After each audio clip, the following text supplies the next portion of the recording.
from Overdrive and this is the new KTM 390 Duke.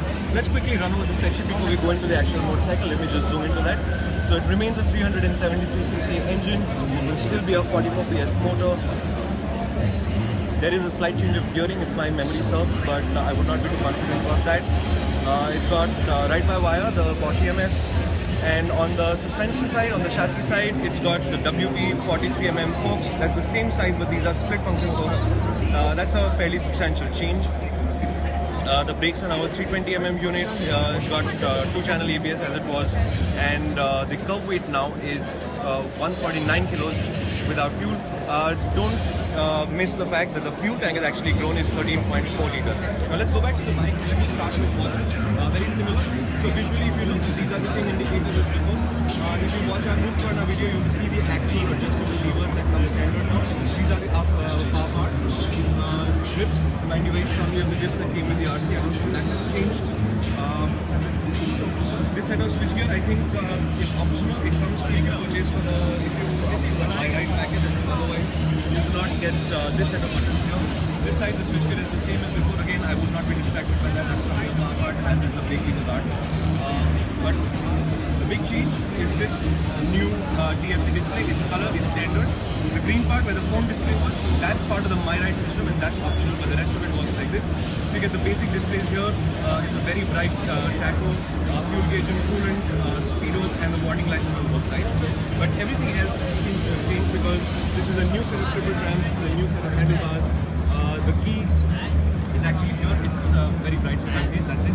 So the key is actually now part of the tank, and that's the locking mechanism. And this is now a steel tank. It's not plastic anymore. The extensions are plastic, but I really like the fact that this goes away like this, so your knees are not blocking the front. So no matter how tall you are, you should be able to ride this bike comfortably. I do not believe there is a change in the seat height, although this bike does ride 3 mm higher, so not really significant. Now, another thing that remains the same is the basic frame. It's the same frame in terms of geometry, wheelbase, etc. as the old one. But what has changed is this part. This subframe is now bolted on, and the angle is a little bit higher than the old Dukes.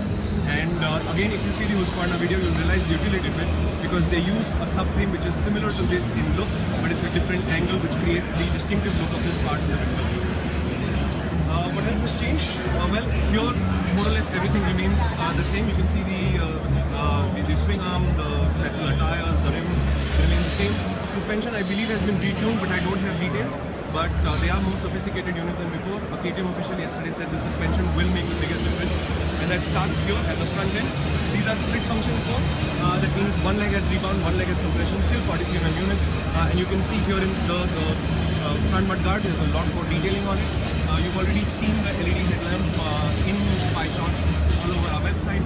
The cool thing, right now it's on high beam, so let me show you on the low beam. If you look here, there aren't actually any bulbs in here. If you can see, the bulb is actually in that little dark spot in the corner, and when it comes on, it reflects back onto the reflector. It looks a little spooky the first time you see it with the headlights out, because it looks like there's nothing inside, but it is quite cool. So that's an overview of the KTM 390 Duke. I'll quickly show you the other color scheme that they're showing here, and that's behind this here. Somebody had said that this new brown is too flashy. Well, this is your choice. This is the white and black. I think it's quite looking. I'm going to step back and let you take a full look at it. There is a lot of, there is a huge crowd here looking at these bikes, so it's hard for me to get you clean views. This is about the best I can do for now. So ladies and gentlemen, that is the new KTM 390. Should be about the same price as it is in the market right now. Should be a minor increase in prices, what KTM is promising us. We'll see. The launch date should be very soon, because these bikes go into production as early as December. Global launches set for January and February, so you should be able to see